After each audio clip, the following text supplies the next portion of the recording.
Hello guys, ഞങ്ങളിപ്പോൾ സീഫിലുള്ള water ഗാർഡനിൽ നിൽക്കുകയാണ്. വേറെ ഒന്നുമല്ല, നാഷണൽ ഡേ ആയതുകൊണ്ട് വെടിക്കെട്ട് കാണാൻ വേണ്ടിയിട്ട് വന്നതാണ്. 7 മണിക്കാണെന്ന് പറഞ്ഞിട്ട് ഞങ്ങൾ പെട്ടെന്ന് വന്നതാണ്. ഇവിടെ ഇന്ന് മുതൽ നല്ല ക്ലൈമറ്റ് ചേഞ്ച് ആയിട്ടുണ്ട്. നല്ല തണുത്ത കാറ്റടിക്കുന്നുണ്ട്. മൂക്കൊക്കെ അടഞ്ഞ് ഒരുമാതിരി ആയിട്ടിരിക്കുകയാണ്. കുറേ നേരം ഞങ്ങൾ വെയിറ്റ് ചെയ്ത് നിൽക്കുമായിരുന്നു.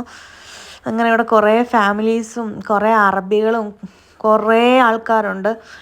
കുറേ കൊച്ചു കുട്ടികളൊക്കെ ഇങ്ങനെ ഓടിക്കളിക്കുന്നുണ്ട്. അവർക്കൊന്നും തണുപ്പൊന്നും ഒരു വിഷയമല്ല. ഞാൻ എന്നിട്ട് ചോദിക്കുന്നുണ്ട്, ഞാനിങ്ങനെ വിറയ്ക്കുമായിരുന്നു ഗൈസ്. എന്താ പറയുക, നോർമൽ ക്ലൈമറ്റ് മാറിയിട്ട് ഇന്നലെ മുതൽ എന്താ പറയുക നല്ല തണുപ്പായി തുടങ്ങിയിട്ടുണ്ട്. അപ്പോൾ ഞങ്ങൾ വെടിക്കെട്ട് കാണാൻ വേണ്ടിയിട്ട് ഇങ്ങനെ വെയിറ്റ് ചെയ്ത് നിൽക്കുകയാണ്. ലാസ്റ്റ് നമ്മളെ വെടിക്കെട്ടിനുള്ള സമയമായിട്ടുണ്ട്.